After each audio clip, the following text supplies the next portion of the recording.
got a story for you guys. All right.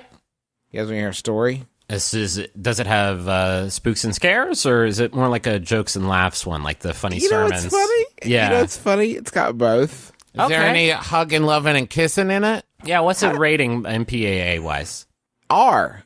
Oh. Okay. Some adult content. Okay. But educational adult content? Oh, okay. It's one of those horny edutainment movies with spooks and scares in it. Like the educational nudity. All right. This will actually all click for you guys when I tell you it's about my upcoming vasectomy.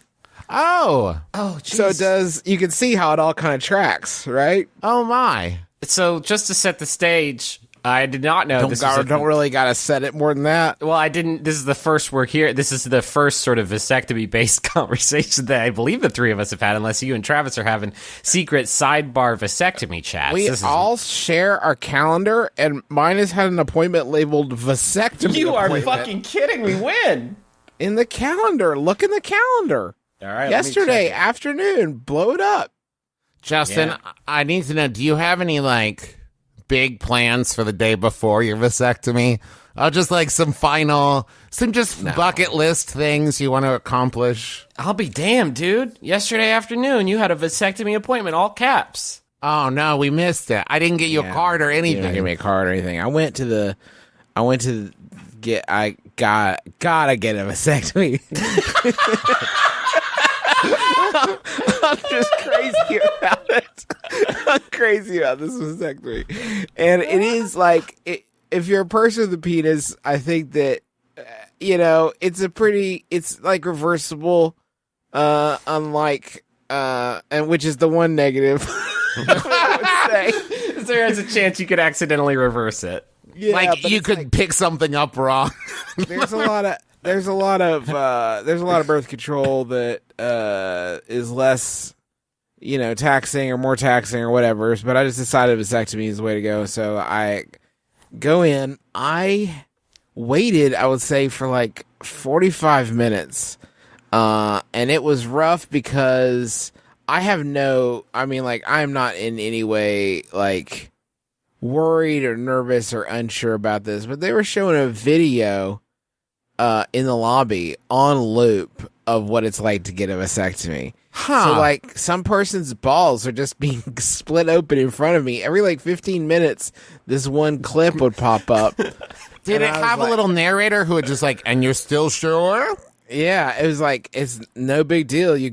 Just go in and clip the vas deferens and then we get in and out. Was it the Jurassic Park DNA strand? Who's like, there's going to be less of me kind of popping around. It was pretty close to that. We got, when I went in, I was so bored. There was like a hearing test kiosk that I like sat and took a hearing test. So I was waiting for. Now, not during, right? You weren't taking a hearing test during. No, but I go back. How'd the hearing test go? Probably not great. Bad, actually. My hearing is just as suspected bad. But I feel like I don't want to go into doctor's offices every week to get something about my broken 30-year-old body, mid-30s body fixed. So at this point, you've just accepted, like, this doesn't work? It doesn't work. That's life. So I get back there, and there's a nurse back there to take my vitals, and the first thing she says is, "So you don't want any more kids?" Wow. And I was like, This is like if you went to buy a car and someone's like, "You sure you want to pay for gas all the time?" I think she's just making conversation. I literally have no idea why she decided to pitch it this way. And I said, yeah, no, I'm for sure. You should have said to the nurse that asked you that question, you should have been like, "Oh yeah, I totally want more kids." Wait, should I? Am I not? Can I not do that if I get a? Wait, I thought this was just sort of an aesthetic choice. You're telling me? Wow. I just want to walk around with my vas deferens hanging out through my scrotum. No big deal. Now, Justin, were you worried about like a Rookie of the Year scenario in which you would have this procedure done? You would nut super hard every time you did butt loving. It would really amaze Daniel Stern. Yeah, so she asked me what I did for a living, and that's always a good conversation. So I tried to muddle my way through that. Oh, by the way, she asked me, "You don't want any more kids?" I said, and I didn't even like monitor my tone. It's just what like belched out of me was no. She said, "Why not?" I said, "Got 'em." Got kids. Checked off the boxes. Got them. Got a lot of kids. All good. No more. Thank you. I got Boardwalk and Park Place.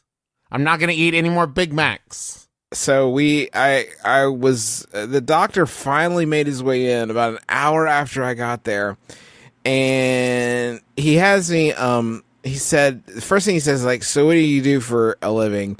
And I was like, trying to explain. It's like, oh God. I was like, this sounds so stupid, but like I guess like technically entertainer, I guess. I don't know, it's like it's weird. My brothers and I do podcasts, and then we just like we just wrote a graphic novel that just came out, and we do like these live. He cuts me off. He's like, do you lift heavy things?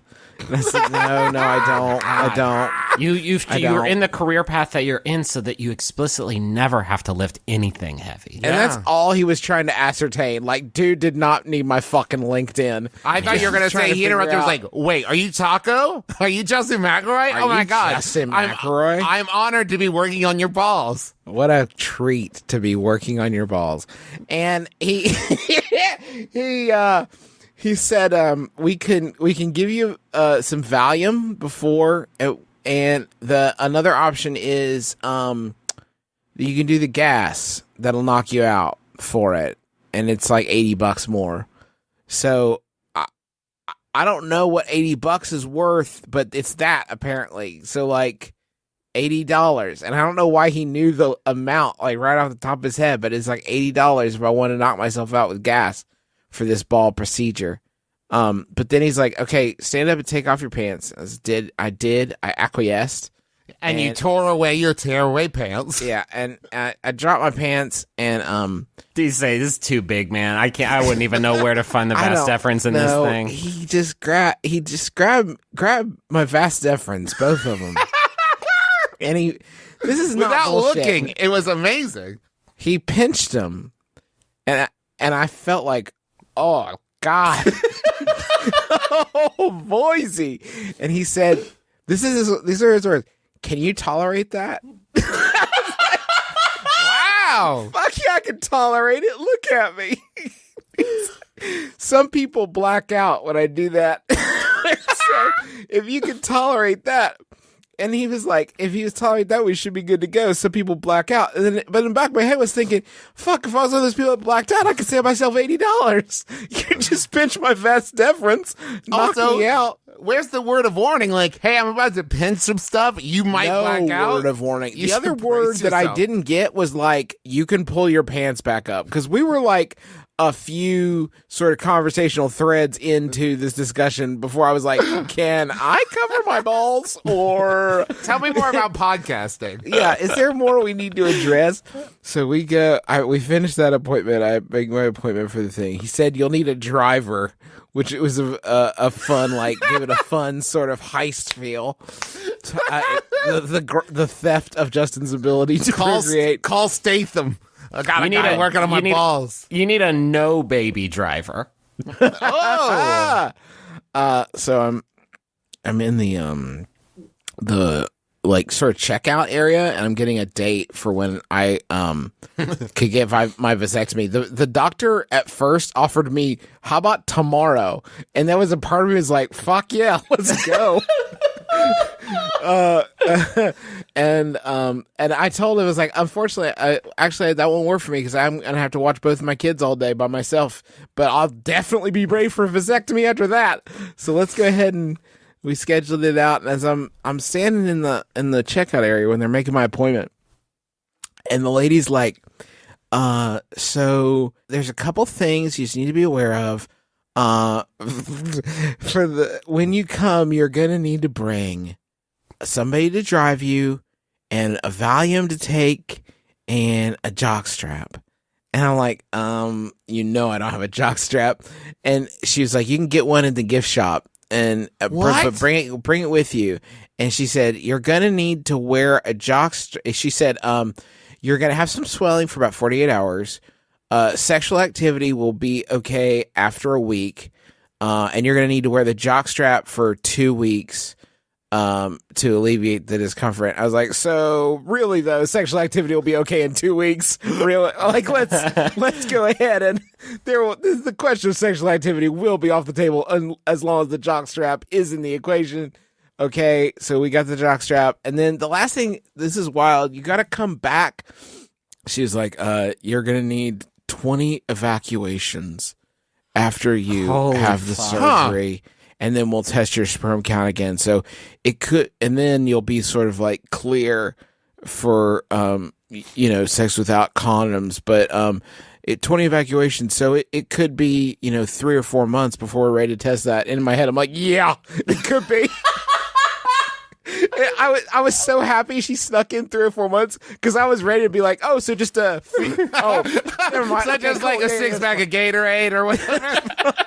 So do you have a waiting room or is there someplace comfortable? 20's a tall order, but Jesus Christ. So but this is the worst part. Yeah, she's like, at that point she gets like really vague, like upsettingly vague about this sample procedure, and she was like, so you'll just have the cups and you'll bring in the cups and we'll test them. And I was like, okay, like, where are the cups coming from? Oh, we'll have them here. And she was like, and then you want to take them to the, let me actually scratch that out in the form. See, it says you used to take them here, and she scratches it out and she's like, but actually you're going to take them to the lab. And they're actually at this different address. And she scratches it out and writes something else in. Then she's like, and their times are different, actually. Scratching it out and write it back again. So at this point, like, I'm going to bring a cup of jizz to somebody. Can we please nail down exactly when and where that is happening? Like, I don't even know where I get the cups. Like, will you give me the cups here? I actually asked her, like, I don't know how to say this, but, will I prepare the sample at home or will I prepare the sample here? That seems like a small question. It's the biggest biggest imaginable, humanly possible. The biggest difference. Like she said, and it doesn't have to be right away, but it should be within 2 hours of procuring the sample. And I'm like, ma'am, I cannot weigh the social ramification. Please just tell me exactly how many minutes and I'll do it perfectly. Give me some time. I don't want to rush, but I don't want to be late. I want to know the exact method this is happening. Here you go, still steaming. Right. No, you nasty pervert. The cups, you're supposed to use different cups. It's only been 10 minutes. That's way too soon. You just cranked off. You just cranked. Did you already have your shoes on and your keys in your other hand? What are you doing? We did a temperature scan on this. You're like dirty just now. We did it like the you live. Sir, we have security cameras, okay? You can't do that. We did it like the Predator. This stuff's magma red hot. Also, you have no sperm. Congratulations. Yeah, but also nice. The cum puzzle has been solved. So I'm now like worried about, there is going to be a period when people talk about the back catalog of the show. There is going to be a jockstrap period where I did record wearing a jockstrap for a while. What if that's your best work? Maybe that's like, yeah, then I'll have to keep it on all the time. It'll get like superstitious about it. But anyway, now, I do see in the calendar now your actual vasectomy day, the day that the vasectomy will happen. And I know it is because, and I'm not going to say what day it is because I don't want you to get tweets from people like, congratulating you or checking in on how you're doing. So just go ahead and start sending those in nonstop for the next month. But it does say vasectomy in all caps with a big exclamation point, which is one, nice because it denotes just how excited you are for this procedure. But it also lets me know that I am going to see you during the jockstrap period because my seeing you will be within 2 weeks of this date. So I can't wait. Oh, yeah. Within 2 weeks of this date, we will be on tour, won't we? Yeah, we sure will, bud. I just needed a little bit to process the fact that I'm going to be walking around Disney World with my balls. Didn't bring that up. But you will be at Disney World in a jockstrap. It's a small world. It's going to be... Oh, rough time. All right. Oh, well, that's no. going to be a cool trip. I'm sure I'll be fine by then. So anyway, that's like my sort of situation. That's where I'm at in my walk. Let's move on to the questions, though. Yeah.